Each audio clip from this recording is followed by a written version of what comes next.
Hi everyone, welcome to another headphone.ph review. Today we have the Drop THX Panda wireless Bluetooth headphone, courtesy of Drop. Shout out to a good friend of mine, Digital Anomaly, for sending this headphone for review. Go check out his channel at Digital Anomaly. He makes some cool videos about some tech products, and he's gonna be making some more soon. I think Drop needs no introduction by now. They make collaborations with headphone manufacturers, actually with every other product manufacturers, whether it's keyboard or some other products, and this THX Panda is one of them. This headphone is based off the Oppo PM3 planar magnetic headphone, and it was originally produced 5 years ago. I think it was in 2015, and it has since then been discontinued because Oppo have exited the AV audio video industry, and because the PM3 was well loved, people were kind of disappointed that the entire product line was discontinued. This retails for $399, solely exclusively available on Drop, and currently it has a long wait time. So if you purchase it, you'll have to wait for 6 months or more before you can get the product. So that's definitely something to keep in mind if you're interested in purchasing this headphone. The THX Panda comes in this nice black box, very understated design. Inside you'll find the actual semi-hard carry case where the headphone is inside. It comes with two other accessories: the 3.5mm cable, which has a good soft quality to it and doesn't tangle as much as other cables do, and the USB-C charging cable. The USB-C charging cable is pretty interesting in that it also terminates in USB-C, so you'll need to have that specific brick, or your laptop needs to have that port in order for you to charge it. The headphone is made mostly of plastic, but it's got a nice overall construction to it. The ear cups are pretty thick because it has the THX amplifier inside, which powers the headphone in Bluetooth mode. It also has obviously the battery inside. It's not heavy. It's fairly comfortable. The main issue I have with it is the lack of headband padding here, which sort of creates a hot spot at the top of my head. But other than that, it's fairly snug, and it conforms quite nicely to your head, giving that really good seal. The headphone has a single button which functions as a on and off, a pairing button, and you can also use this to skip a track, go forward, previous, increase, decrease volume. So it's pretty nice. The USB-C charging port is here, and then the 3.5mm plug goes into the left ear cup. I very much like the look of this headphone. It's all black. It's a very simple design. Some may find it too simple, perhaps, because it's just all black. But personally, I dig this look. If I may nitpick, it's probably the lack of symmetry between the cups and the headband. So I feel like if they put some more padding here up top, it would have given the headphone a better overall look. So Bluetooth pairing is fairly easy. You just have to press the button, or hold the button until it turns on, and then continue holding it until this quirky sound comes on, and after that you'll be able to pair this with your device. Unlike modern noise cancelling headphones, this can only be paired. It cannot be paired simultaneously with two devices, which means if you want to use it with your smartphone and then your laptop, you'll have to, pair it with the other device and then unpair it with the previous device. Unlike the Bose 700 that I reviewed, even the PX5 from Bowers & Wilkins. Isolation is really good for a type of headphone like this. The ear cups conform really well to your ears, and it creates a nice seal that blocks out a pretty good amount of noise. It's still not comparable to headphones with active noise cancellation, but for a headphone that doesn't have it, I feel it does a really good job. Comfort-wise, as I said, it's average. I feel like the weight distribution is not even because the lack of padding here, for me, it makes it, and the thick cups make it give more pressure towards this part. So if I wearing it like this, there is more pressure here and here and then here. So it's not super uncomfortable, but it's something to keep in mind if you're the type that is sensitive to comfort. It also has a tight clamp that will obviously loosen over time, but that's something to consider.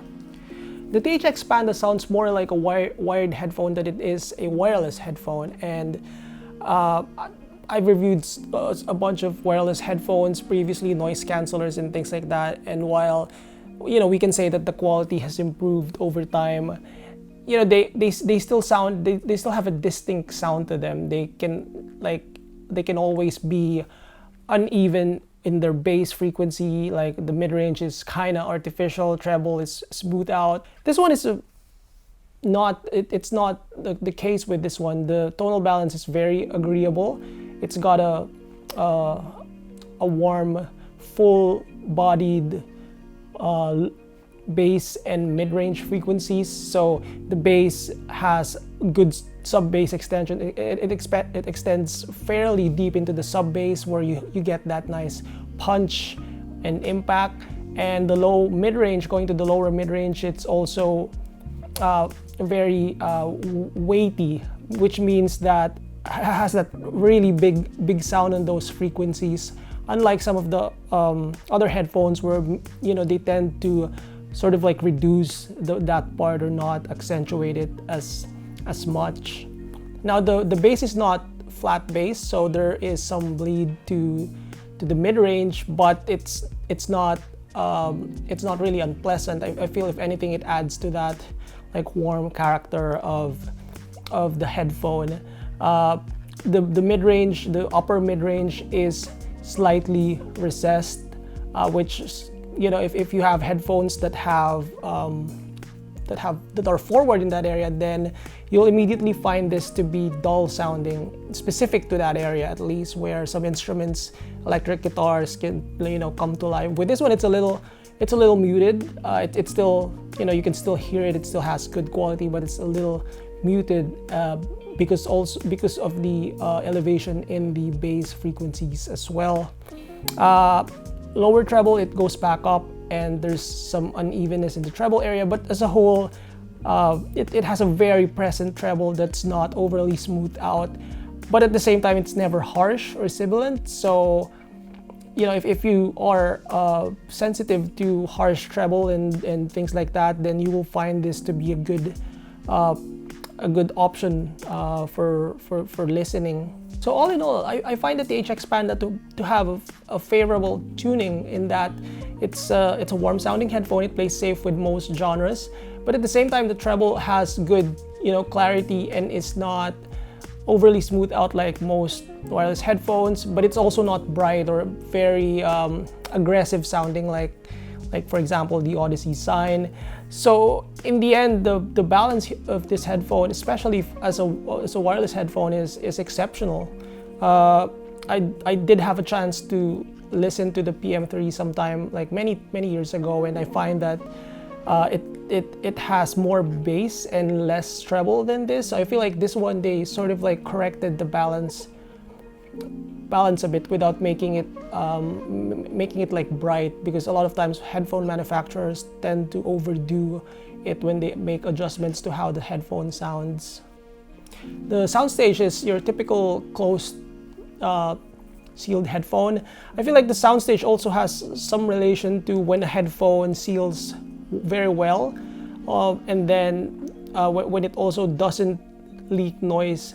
To me, if those things are satisfied, then it also means the headphone has a small soundstage, and I find that to be true with this headphone, where it has a very headphone type of staging. Imaging is okay for a wireless headphone.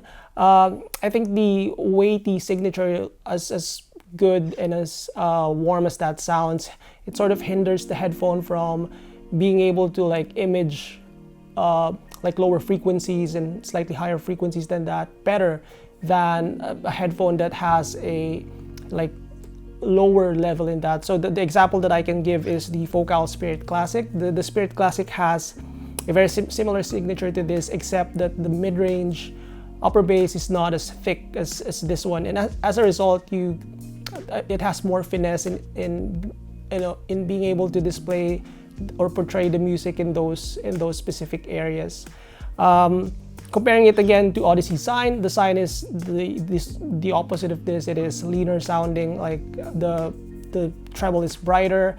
It is rougher sounding relative to this because the treble there is kind of aggressive, but it also has better speed and dynamics and overall clarity because of the forwardness in the upper, mid-range, and lower treble. So I've used this both in wired and wireless mode. I think there's very little difference, if any at all. I prefer the wireless. I feel like the wireless has wireless mode is more punchy and is less constricted sounding. Now, don't get me wrong, or don't read too much into it. It may be just a simple difference in volume or just placebo in general. But when I did use it wired, I did plug it in a Schiit Magni amplifier, and I also tried it straight from my S10 smartphone. Against other headphones, as I said, there's no competition really. This one doesn't sound like a wireless headphone, and this is a very clean sounding wireless headphone, which I know there are also good offerings from Odyssey and some others, but I haven't tried those. So for me, this is the best wireless headphone that I've tried. I think it sounds like a wired headphone in that there's not a lot of that compressed quality in it, but at the same time it's got good balance, good tonal balance that is that gives a very relaxed listening session. So I think this is a very easy recommendation for those who are looking for a wireless headphone that doesn't make compromises in sound quality. This is a really good sounding wireless headphone, and I think it's a no-brainer to get this if sound quality is your preference. Now, if you're looking for noise cancelling capabilities, this one has very good passive noise isolation, but it depends on your priority.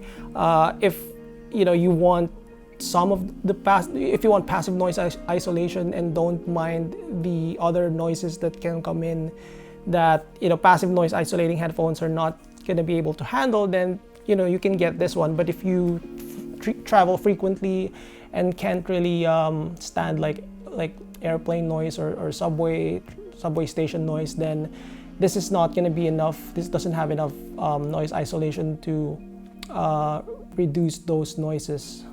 Now, as a wired headphone, the value is not as it's still a decent option. As I said, it sounds like your normal wired headphone, but it's not the best value if you're looking for a good sealed headphone. Some of the headphones I mentioned, the Focal Spirit Classic and Odyssey Sign, they're both discontinued, but I think they still sell on Amazon at a significantly lower price. Those are better options than this one, I think. If you want to go a little higher up on the chain, the Focal Elysia and the Aeon Flow Closed are more expensive headphones than this. They're wired, they don't have anything special with them, but they are better sounding and has better comfort than this one. So that's it for this review. What do you think of the Drop THX Panda headphone? If you own one, I'd love to hear your thoughts in the comment section below. Thumbs up the video if you like it, subscribe for more headphone.ph video reviews, and visit headphone.ph for the text version of this review. I'll see you guys next time.